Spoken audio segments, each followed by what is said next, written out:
Hello বন্ধুরা, কেমন আছো তোমরা সবাই? আশা করি প্রতিদিনের মতন তোমরা খুব ভালো আছো। আজকে আবার আমি একটা নতুন ভিডিও নিয়ে চলে এসেছি। আশা করব আজকের ভিডিওটা তোমাদের খুব ভালো লাগবে। আজকে আমি তোমাদের সাথে শেয়ার করব পুরনো কাপড় বা যেটা আমরা ইউজ করি না সেই সব জিনিস দিয়ে আমি নতুন কিছু তৈরি করিনি। তো আজকে আমি তোমাদের সাথে শেয়ার করছি এই রকমের একটা ব্যাগ, যেটা আমাদের খুব স্টাইলিশ, যেটা শাড়ির ম্যাচিংয়ে তোমরা কিন্তু ইজিলি বানিয়ে নিতে পারবে। আর এটা বানাতে কোনো বেশি খরচাও হয় না।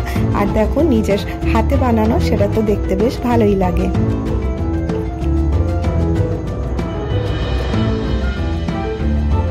তো দেখো, এই রকমের একটা সুন্দর ব্যাগ তোমরা নিজেরাই বানিয়ে নিতে পারো। তো দেখো, অনেক সময় আমাদের বাড়িতে অনেক ছোট ছোট কাপড় থাকে বা ব্লাউজ থাকে, যেগুলো আমরা বানাই না। সেই ব্লাউজ বা শাড়ির কোনো টুকরো, সেগুলো দিয়ে আমি কিন্তু নতুন কিছু তৈরি করিনি। আজকেও সেরকমই আমি চেষ্টা করেছি দুটো তোমাদের সাথে DIY শেয়ার করব। আশা করব আজকের ভিডিওটা তোমাদের খুব ইন্টারেস্টিং লাগবে। তো দেখো, এখানে আমি পুরোনো একটা ক্যারি ব্যাগ নিয়ে নিয়েছি। এই রকমের ক্যারি ব্যাগ দেখো আমাদের প্রত্যেক বাড়িতে থাকে, আর সাইজটা তোমরা তোমাদের হিসাব মতন নেবে।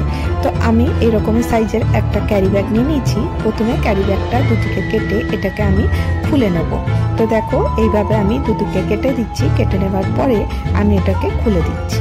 তো এবারে দেখো, আমি এখানে কি করব, যে এর আগের দিনে আমি কিছু DIY করেছিলাম, তার থেকেও কিছু ছোট ছোট কাপড়ের টুকরো ছিল, সেটা আজকে আমি এখানে ইউজ করব। তো প্রথমে কি করব, দেখো এতগুলো কাপড় ছিল, ফেলে দেবো কেন, তাই ভাবলাম চলো কিছু বানিয়ে নিই। তো এখানে 3 ইঞ্চি বাই 3 ইঞ্চির কাপড় আমি কেটে নিচ্ছি।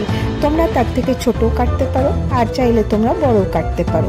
তো মোটামুটি এই রকমের, মানে যাতে ছোট ছোট পিস পাওয়া যায়, এরকমের কিছু পিস নিয়ে আমি চলে এসেছি। এটা আমি কাউন্ট করে বলছি না, এটা দেখো যত বড় আমার ক্যারি ব্যাগটা থাকবে ঠিক সেই হিসাবেই কিন্তু এটা কেটে নিতে হবে। তো এরপরে দেখো, আমি এগুলোকে জয়েন করব। কিছুই বুঝতে পারছিলাম না কিভাবে জয়েন করব, যেটা ইচ্ছা হাতে এলো আমি সেই রকম করেই কিন্তু এগুলোকে একে অপরের সাথে জয়েন করে দিয়েছি। এরপরে দেখো, সবগুলোকে জয়েন করে নিয়ে চলে এসেছি। একটু টেরা বেঁকা হয়ে গেছে, তো কারণ ছোট বড় ছিল। তো এরপরে আমি দুটো স্ট্রিপ কেটে নিয়েছি, সেটা আমি এখানে জয়েন করে দেবো। তো কিভাবে জয়েন করছি তোমরা দেখতে পাচ্ছ। এইভাবে দেখো, দুটো কাপড়কে আমি এইভাবে রেখে জয়েন করে দেবো। খুব সুন্দর, এটা জয়েন্ট হয়ে গেলে বোঝাই যাবে না যে এটা টেরা বেঁকা ছিল। এরপরে 3টে জিনিস নিয়েছি। এর নিচে ফোম শিট আছে, তার নিচে ক্যারি ব্যাগটা আছে। এটা দেখো এইভাবে নিয়ে আমি সমান করে নিলাম। এরপরে এর যে এক্সট্রা ক্যারি ব্যাগের আর এখানে যে ফোম শিট ছিল, ওটা আমি একটুখানি কেটে সরিয়ে দিচ্ছি। তো জাস্ট আমার কাছে এরকম একটা পিস এসে গেছে। এরপরে একটা জিপ নিয়ে নিচ্ছি। জিপটা একটু ছোট ছিল, তো এরপরে আমি কি করব, দেখো দুটো ছোট ছোট 2 ইঞ্চি মতন কাপড় আমি কেটে নিয়েছি। এটা আমি এর সাথে অ্যাটাচ করে দেবো। কিভাবে অ্যাটাচ করব, দেখো জিপটাকে এরকম করে রেখে দেবো, সোজা করে রাখবো। তারপর দেখো, এর উপরে ভেতরের দিক করে কাপড়টাকে আমি এইভাবে রাখবো, রেখে নিয়ে আমি সেলাই করে নেব। তো দেখো, সেলাই হয়ে গেছে। এরপরে এটাকে উল্টে দিলাম। তাতে কি হবে, জিপটা বড় হয়ে গেল, যাতে আমার কাপড়ে লেগে যায় এই রকমের আমি জিপটা তৈরি করলাম। আর এটা করলে কি হবে বলো তো, কাপড়ে আমার সেলাই করতেও কিন্তু খুব সুবিধা হবে। এইরকম করে দুপাশটাই কিন্তু আমাকে এইভাবে সেলাই করে নিতে হবে। দিয়ে এটাকে উল্টে দিলেই কিন্তু দুটো স্ট্রিপ দেখো আমি পেয়ে যাচ্ছি। এরপরে মেজারমেন্টটা তোমরা পরে যখন কাপড়ে বসাবে তখন বেশি হলে কেটে দিতে পারো। তো দেখো, এরপরে আমি এখানে জিপটা লাগিয়ে নিয়েছি। আর এর মধ্যে আমি কি করছি, বল পিন অ্যাড করছি। এই বল পিন দিলে কি হবে, তোমাদের সেলাই করতে খুব সুবিধা হবে। আমি খুব সহজেই তোমাদের সাথে শেয়ার করি কিভাবে জিপ লাগানো যায়। জিপ লাগানোটা একটা ঝামেলার মনে হয়, কিন্তু তোমরা এই টিপসগুলো ফলো করে যদি জিপ লাগাবে, দেখবে খুব সহজেই কিন্তু লেগে যাচ্ছে। এরপরে দেখো, আমি জিপটাকে এরপরে টপ স্টিচ দিয়ে বসিয়ে দেবো। খুব সহজেই কিন্তু তোমরা এই জিপটা লাগিয়ে নিতে পারো। এরপরে এটা কমপ্লিট হয়ে গেল। এরপরের উপরে পার্টটা আমি এইভাবে ধরে এর উপরেও আমি সেলাইটা করে নেব, তাহলে এটা জয়েন্ট হয়ে যাবে, তো জিপটা লেগে যাবে। তো এইভাবে দেখো চেপে ধরে নেব। ধরে নেওয়ার পরে মেশিনে আমি এটাকে সেলাই করে নেব। তো এটা কমপ্লিট হয়ে যাবে। এরপরে এর সাইড দুটোকে সেলাই করে নিতে হবে। তো এই দুটো সাইড সেলাই হয়ে গেল, মোটামুটি আমার কাজ কমপ্লিট হয়ে গেল। তো দেখো, এইভাবে আমি সাইড দুটোকেও সেলাই করে নিয়েছি। তো এই রকমের পিস একটা পেয়ে গেলাম। তো দেখো, এই ছোট ছোট টুকরোগুলো বেশ যেত, তাই জন্য আজকে আমি এটা তোমাদের সাথে শেয়ার করছি। এরপরে দেখো, আমি চক নিয়ে নিয়েছি, 1/2 ইঞ্চিতে আমি দাগ দিয়ে দিচ্ছি। এটার বেসটা তোমাদের উপর ডিপেন্ড করে কত বড় করতে চাও, আর এত ছোট ব্যাগের মানে পার্সের ছোটই বেস হলে ভালো। তো এই জন্য আমি 1/2 ইঞ্চির আমি এখানে মেজারমেন্ট নিয়ে কেটে নিচ্ছি। তো দেখো এইভাবে 1/2 ইঞ্চি কেটে নিলাম। কেটে নেওয়ার পরে আমি এটাকে এইভাবে কর্নারটা নিয়ে নেব, নিয়ে এই দুপাশটাও আমি এইভাবে সেলাই করে দেবো। এটা করা কিন্তু খুব সহজ, তোমরা ইজিলি করে নিতে পারবে। আর তারপরে দেখো এটা খুলে দেখাই কতটা সুন্দর লাগছে, কেউ বলবেই না ছোট ছোট কাপড়ের টুকরো দিয়ে করেছি। আর এটা এত ছোট পার্স কি হবে, এটাতে অনেক কিছু জিনিস ছোট মোটো আমরা রাখতে পারি। আর দেখো এটা কতটা কিউট লাগছে। আর দেখো যে জিনিসগুলো ফেলে দিই সেটা যদি রিউজ করা যায় তাহলে সেটা কিন্তু খুব ভালো হয়। তো এইভাবে দেখো আমি এই পার্সটা এরকম করে বানিয়ে নিলাম। এরপরে দেখো জিপটাও লাগিয়ে দিলাম। আর এরপরে আমি আরেকটা কাজ করেছি, দেখো এখানে দুটো হ্যান্ডেল লাগিয়ে দিচ্ছি। হ্যান্ডেল দুটো স্ট্রিপ কেটে আমি এখানে জয়েন্ট করে দিয়েছি, তাহলে কিন্তু এটা লুকটা আর একটু সুন্দর হয়ে গেল। তো দেখো এর মধ্যে তোমরা তোমাদের প্রয়োজনীয় জিনিস কিন্তু রাখতে পারো। তো আশা করি তোমাদেরকে এই আইডিয়াটা ভালো লেগে থাকবে। খুব সহজ, খুব ইজি, এটা কিন্তু করতে খুব একটা সময় লাগে না। আর দেখো কত কিউট একটা জিনিস কিন্তু তৈরি হয়ে গেল। তোমরা ইজিলি কিন্তু এটা বানিয়ে নিতে পারো। আরেকটা জিনিস তোমাদের সাথে শেয়ার করব, শাড়ির ম্যাচিং এর আজকে আমি একটা হ্যান্ডব্যাগ তৈরি করলাম। কি কি নিয়ে বসছি দেখো, একটা ব্লাউজের পিস ছিল, কারণ আমি এই ব্লাউজটা বানাইনি, এই ব্লাউজের পিসটা ইউজ করব। আর এখানে একটা প্লেট নিয়ে নিয়েছি। এখানে দেখো প্লেটটা মেজারমেন্টের জন্য নিয়েছি, তোমাদের কাছে থালা প্লেট যা থাকবে তোমরা নিয়ে নিতে পারো।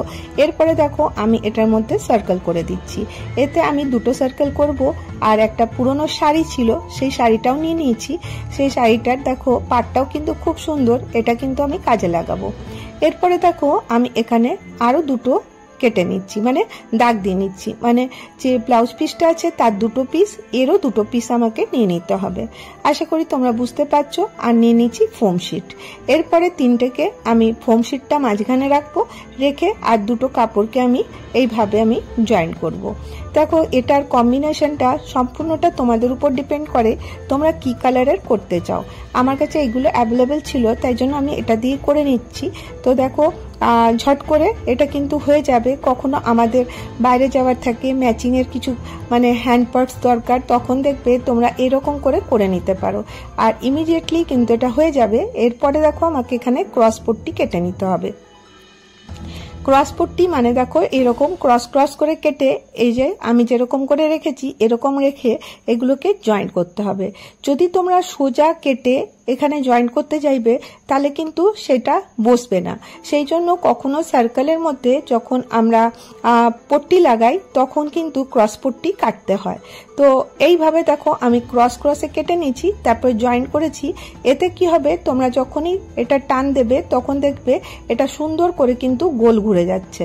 আর যদি এমনি সোজা করে কাটবে আর কেটে যদি আমরা এটা বসাতে চাইবো দেখবে তাহলে কিন্তু আর ওটা ঘুরতে চাইবে না, কিরকম একটা শেপ এসে যাবে। তো এইরকম ক্রসে করে তোমরা জয়েন্ট করে এর মধ্যে গোল করে সম্পূর্ণটাতে লাগিয়ে দিতে হবে। দেখো আমি এইভাবে করে সম্পূর্ণটা লাগিয়ে দেবো আর খুব ইজি হয়ে যাবে। তো দেখো এটা হয়ে গেছে। এরপরে দেখো এটাকে আমি এরকম করে উল্টে দেবো। তো দেখো কিভাবে উল্টাচ্ছি, এইরকম করে ধরে এখানে আমি স্টিচ করে দেবো। তাহলে পরে দেখো এর ফিনিশিংটা কিন্তু খুব সুন্দর এসে যাবে। আর দেখো পুরোটা আমি করে নেব আর খুব তাড়াতাড়ি কিন্তু এটা হয়ে যায়। এইভাবে দেখো হাত দিয়ে চেপে চেপে আমি মেশিনে এটা সেলাই করে দিচ্ছি। এরপরে এর বেল্ট বানাবো, তার জন্য এই শাড়িরই একটা পাড় আমি এতটা কেটে নিয়েছি। তো দেখো আমি আন্দাজ অনুসারে কেটেছি, দিয়ে দুটোকে সমান করে কেটে নিলাম। এরপরে এটাকে আমি ফোল্ড করে দেবো। এইভাবে দেখো ডবল করে ফোল্ড করে দেবো। তো ফোল্ড করে নিয়ে চলে এসেছি। এরপরে দেখো একটু বড়ই নিয়েছি আর যাতে কম না হয়। এরপরে এই দুটো এখানে আমি লাগিয়ে দেবো। এখানে একটা হ্যান্ডেল লাগাবো, আর একটা যে পিস আছে তার মধ্যে একটা হ্যান্ডেল লাগাবো। তো এই মেজারমেন্টটা করার জন্য আমি 3 ইঞ্চি আর 3 ইঞ্চি থেকে 3 সেন্টিমিটার করে আমি ছেড়ে দিয়েছি। টেপ ইউজ করিনি, এখানে 3 সেন্টিমিটার করে আমি করে এখানে পয়েন্ট দিয়ে দিলাম। এরপরে কি করতে হবে, এটাকে আমি এখানে অ্যাড করে দেবো। তো এই দুটোকে দেখো হ্যান্ডেল অ্যাড করে নিয়ে চলে এসেছি। হ্যান্ডেলটা একটু বড় হয়ে গেছে, এটা আমি পরে ঠিক করে নেব। তো দেখো এই দুটো পিস আমার কাছে মোট চলে এলো। এরপরে আমাকে এই রকম করে নিতে হবে। তো এই রকম করার জন্য আমি চলো মেশিনে চলে যাই। তো দেখো এইভাবে দুটোকে আমাকে ধরে নিতে হবে, ধরে নিয়ে আমি এইভাবে সেলাইটা দিয়ে দেব। আর এই সেলাইটা দেখো একটা মাত্র সেলাই দেব, তাহলেই কিন্তু এটা বসে যাবে। তো দেখো এরকম করে আমি সেলাইটা করে নিচ্ছি। এবারে দেখো সেলাইটা করে নেওয়ার পরে এখানটাতে এইভাবে দেখো আমি যেরকম তোমাদেরকে স্ক্রিনে দেখাচ্ছি ঠিক সেরকম ভাবে করে নিও। তো দেখো এরকম করে নেওয়ার পরে এরপরে এটাকে আমাকে উল্টে দেব। তো দেখো এরপরেই দুটো ভাগকে সমান করে সেলাই করে দিতে হবে। তোমরা চাইলে কিন্তু এর পোর্শনটা আরেকটু বেশি রাখতে পারো। আর এরপরে এটা ফিনিশিং আরো দেওয়ার জন্য আমি এখানে লেস ইউজ করছি। তোমরা চাইলে লেস নাও লাগাতে পারো, লেস লাগালে একটু দেখতে ভালো লাগছিল, তাই জন্য আমি এখানে লেসটা অ্যাড করে দিচ্ছি। তো সম্পূর্ণটা সাজানোটা সম্পূর্ণটা তোমাদের উপরে ডিপেন্ড করে তোমরা এটাকে কতটা সাজাতে চাও। তো দেখো এইভাবে আমি অপর পাশটাও লাগিয়ে দিচ্ছি। আর এটা লাগাবার পর কিন্তু এই লুকটা কিন্তু অনেকটা সুন্দর হয়েছে। এরপরে দেখো জাস্ট এইভাবে সাইডটাকেও আমাকে দুটোকে ধরে সেলাই করে নিতে হবে। সেলাই হয়ে গেছে, এখানে আমি কিছুটা পুঁতি লাগিয়ে দিয়েছি আর একটু সুন্দর লাগার জন্য। আর এই যে ব্লাউজের উপরের যে অংশটা যে বর্ডারটা ছিল ওটা আমি কেটে নিয়েছি। কেটে নিয়ে এর উপরে একটু ফ্রিল দেওয়ার জন্য ইউজ করব। ফ্রিল দিলে দেখবে ওটা দেখতে কিন্তু আরো সুন্দর হয়। জাস্ট খালি এরকম করে ধরবো, একটু একটু কুচি কুচি করব আর মেশিনটা চালাতে থাকবো। এরকম করে দেখো আমি ফ্রিলটা পুরোটাতে দিয়ে নেব। এই পাশ থেকে করে নিয়ে উপর দিক থেকে নিচের দিক আবার তার ব্যাক সাইডটাও কিন্তু এইভাবে ফ্রিলটা ঘুরিয়ে নেব। তো খুব ইজিলি এটা কিন্তু করে নিতে পারবে আর খুব তাড়াতাড়ি হয়ে যায়। আর এর ফ্রিল লাগাবার জন্য এটা দেখো কতটা সুন্দর লাগছে। তো এই পাশটাও দেখো, এই পাশটাও, তো দুপাশেই হয়ে গেছে। এরপরে আমি অপর পাশটাও এইভাবে ফ্রিলটা লাগিয়ে নেব। তো দেখো এটাকে ফোল্ড করে নিয়েছিলাম, করে নিয়ে দেখো যে পাতলা একটা স্ট্রিপ নিয়ে নিয়েছি, নিয়ে এটাকে দুদিকেই আমি এক পাশে ধরে আমি স্ট্রিপটা সম্পূর্ণতে লাগিয়ে দেবো।